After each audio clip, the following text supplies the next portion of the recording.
Hello everyone, this is Meg Chaturvedi and you are listening to my monologue on fake news. For me, the term fake news really should be limited to very specifically to completely false stories that are generally shared on completely made up of brand new websites that are generally false. They look like real news sites but they aren't.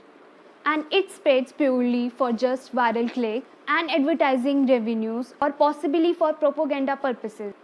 So, fake news basically is an information that is meant for intentionally mislead consumers. So, this covers everything from tweet to traditional media that you see on online.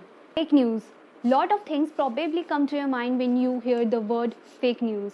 But what you may not realize is that fake news is your fault. And I'm not talking about the news that you just don't like. I'm accusing you to sharing, liking, commenting something before you truly know that it is true or not. That's why you need to use care before you share. You want more and more content. That is why media is creating more and more content. But the staff that they pay, that's not enough. They need more. So they get contributors and they can publish anything without any concern and taking a second look about it. Some people can take advantage of it. For example, there was a contributor for Forbes who were illegally accepting the money under the table from the people.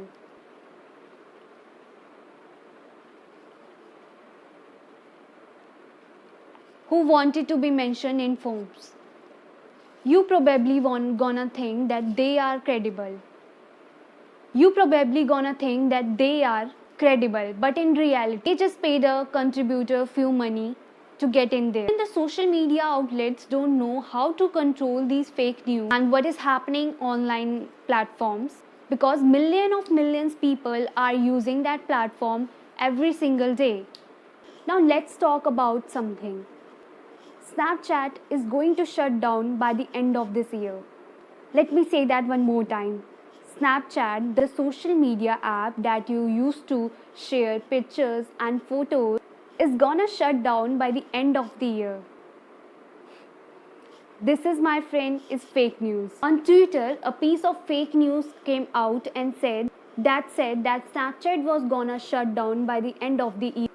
And most absurd thing happened that so many people started thinking about it. That how sad they all are. That this app which they love will shut down by this year.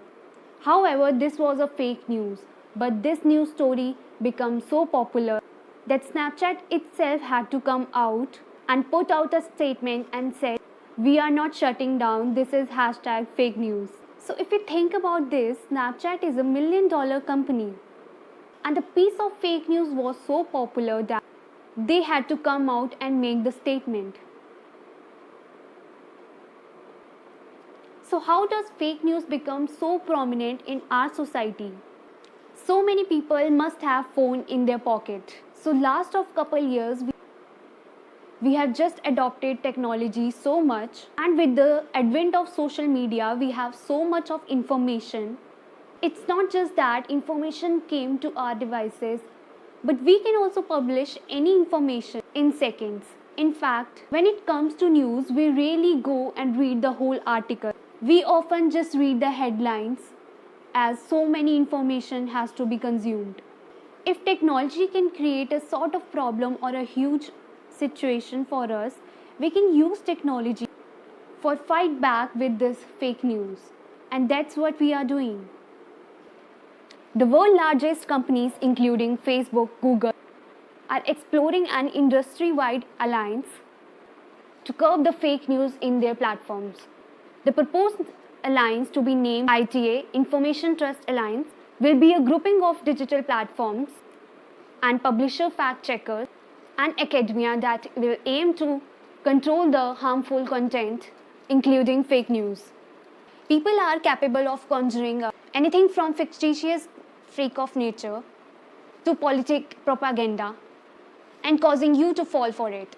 When we see these sensational news or articles, not only we can't wait to read, we can't wait to share them also. So we live in a world where fake news spreads much faster than real news. So if you hate it, ignore it. And if you don't know, research it. Thank you.